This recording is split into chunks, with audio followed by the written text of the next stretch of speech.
What if the most unlikely hero of World War II had four legs, a gentle heart, and carried secrets that could have changed the course of history? In the shadows of the Third Reich, where loyalty was measured by blind obedience and dissentment, death, one small act of compassion between a man and his dog, would quietly defy an empire built on hatred. Berlin, 1943. The city that once pulsed with the confident rhythm of 1,000 years, Reich now trembled under the weight of Allied bombing raids. In the bunkers beneath the Reich Chancellery, where the marble halls echoed with hurried footsteps and whispered fears, the Nazi elite clung to their crumbling dreams of conquest. Among them moved Dr. Heinrich Müller, not the infamous Gestapo chief, but a quieter man, a veterinarian who had found himself trapped in the machinery of war. His small hands, once devoted to healing animals in a peaceful Munich clinic, now tended to the Reich's more unusual assets, the exotic creatures collected from conquered territories, the military working dogs, and the personal menagerie of high-ranking officials. But Heinrich harbored a secret that would have cost him his life. Hidden in the basement of his modest Berlin apartment lived Max, a 3-year-old German shepherd mixed with intelligent brown eyes and a coat the color of autumn leaves. Max was not just any dog. He was the beloved companion of a Jewish family that Heinrich had known before the war, before the world went mad with hatred. As the Reich's final act played out in the spring of 1945, Heinrich and Max would embark on a journey through the dying days of Nazi Germany, carrying with them something more precious than gold or military secrets: the quiet dignity of compassion in humanity's darkest hour. This is their story, a testament to the bonds that transcend the artificial boundaries of war and the gentle courage that blooms in the most unlikely places. Heinrich had first met the Rosenberg family in 1938, when young Sarah had brought her limping puppy to his clinic in Munich's quiet Schwabing district. The girl, perhaps 12 years old, had saved her allowance for weeks to pay for Max's treatment. Heinrich remembered how her dark eyes had filled with tears as she explained that Max had been struck by a bicycle while chasing pigeons in the English garden. "He's all we have left of home," Sarah had whispered, her small hands stroking Max's head as Heinrich examined the injured paw. Her parents, Isaac and Rebecca, had fled Prague the year before, bringing only what they could carry and the hope that Germany might still offer them sanctuary. How naive they all had been. By November 1938, after Kristallnacht shattered any illusions of safety, the Rosenbergs knew they had to leave. But there was a problem. No country would accept them with a dog, and the Kindertransport that might save Sarah would not allow Max to accompany her. In Heinrich's small clinic, as storm clouds gathered both literally and figuratively over Munich, a desperate family made an impossible choice. "Please," Isaac had said, his voice breaking, "take care of him. Sarah. She cannot bear to say goodbye, but she knows. We all know." Heinrich, a man who had never considered himself particularly brave, made a decision that would define the rest of his life. "I'll keep him safe," he promised. "When this madness ends, when you can come home, Max will be waiting." The family left for England that December. Heinrich never saw him again. As we move through the smoky ruins of wartime Berlin, we find Heinrich and Max navigating a world turned upside down. The veterinarian had been conscripted into service for the Wehrmacht's veterinary corps in 1941, his skills deemed useful for maintaining the Reich's military animals.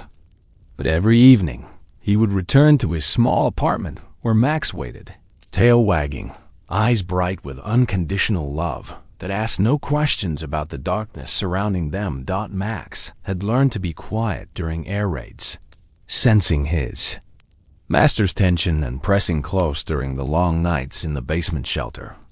Other residents of the building knew about the dog, of course, but in a city where everyone had secrets to keep, Heinrich seemed harmless enough. They didn't know that Max's very existence was an act of defiance, a living reminder of the humanity the Reich sought to erase. In February 1945, as Soviet forces pushed toward Berlin, Heinrich received orders that chilled his blood. Sess, Oberfuhrer. Klaus Steinberg, a fanatical party official, had learned of Heinrich's Jewish dog through an informant. The implications were clear. Max would be destroyed as evidence of Heinrich's racial contamination, and Heinrich himself would likely face charges of treason. That night, as snow fell softly on Berlin's broken streets, Heinrich made another life-changing decision. He gathered what supplies he could carry, forged travel documents using Veterinary Corps' letterhead, and set out with Max on a desperate journey westward, toward the advancing American lines. The trek through the collapsing Reich took them through landscapes that seemed drawn from a fever dream. They passed columns of German refugees fleeing the Soviet advance, their faces hollow with exhaustion and fear. They sheltered in bombed-out farmhouses where other displaced souls gathered around small fires, sharing stories and scraps of food with the quiet dignity of survivors. Max proved to be more than a companion. During these dark weeks, he was a bridge to humanity in a world that had forgotten compassion. Children who had not smiled in months would brighten at his gentle approach. Wounded soldiers, both German and foreign, found comfort in stroking his soft fur. In a small village near Nuremberg, an elderly woman gave them her last bit of bread, saying simply, "Animals remind us who we used to be." As they traveled through the ruins of Bavaria, Heinrich began to understand something profound about the choice he had made years ago. Saving Max had not just been about keeping a promise to a desperate family. It had been about preserving something essential in himself, some core of decency that the war had tried to strip away. On April 15, 1945, as Allied forces closed in on the small town where they had taken shelter, Heinrich sat beside Max in the cellar of an abandoned monastery. The dog's graying muzzle rested on Heinrich's lap as artillery rumbled in the distance, and Heinrich spoke softly of Sarah, of the clinic in Munich, of the world they might build when the madness finally ended. "You remember her, don't you, old friend?" Heinrich whispered, running his fingers through Max's fur. "She loved you so much. She would have wanted you to live, to see what comes after all this darkness."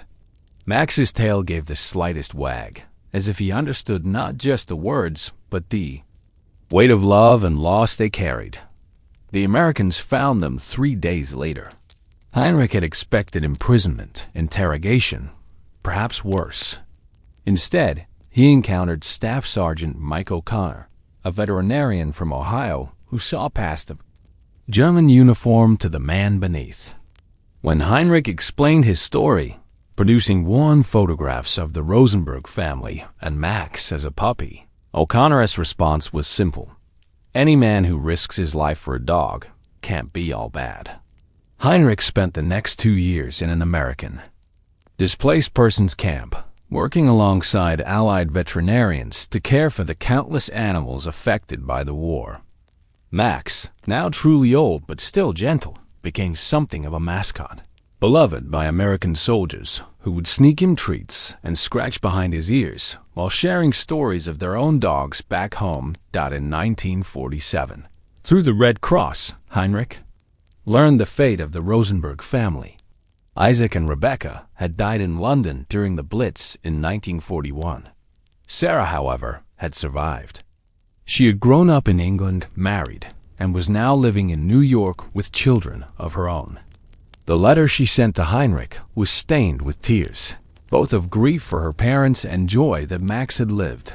Max passed away peacefully in Heinrich's arms on a spring morning in 1948, just days before Heinrich was to emigrate to America, to reunite Max with Sarah. The old dog had held on long enough to know that love had won, that the promise made in a Munich clinic a decade earlier had been kept. Heinrich did travel to New York, carrying with him Max's collar and photographs, spanning 10 years of a dog's quiet heroism. Sarah, now a young woman with her father's eyes and her mother's gentle smile, wept as she held these precious remnants of her childhood companion. Together, they planted a small oak tree in Central Park, an informal memorial to a dog who had carried their family's love across an ocean of hatred. Today, that oak stands tall and strong, its branches reaching toward the sky like a prayer answered. Few who rest in its shade know the story it represents of a veterinarian who chose compassion over safety, of a dog who bridged the gap between worlds, of the quiet heroism that flourished even in humanity's darkest hour. In our age of grand narratives and celebrated heroes, perhaps we need to remember the smaller stories, the ones that remind us that love persists, that loyalty transcends boundaries, and that sometimes the most profound acts of resistance are the gentlest ones. Max never wore a uniform or carried a weapon, but he carried something far more powerful: the unshakable belief that tomorrow could be better than today.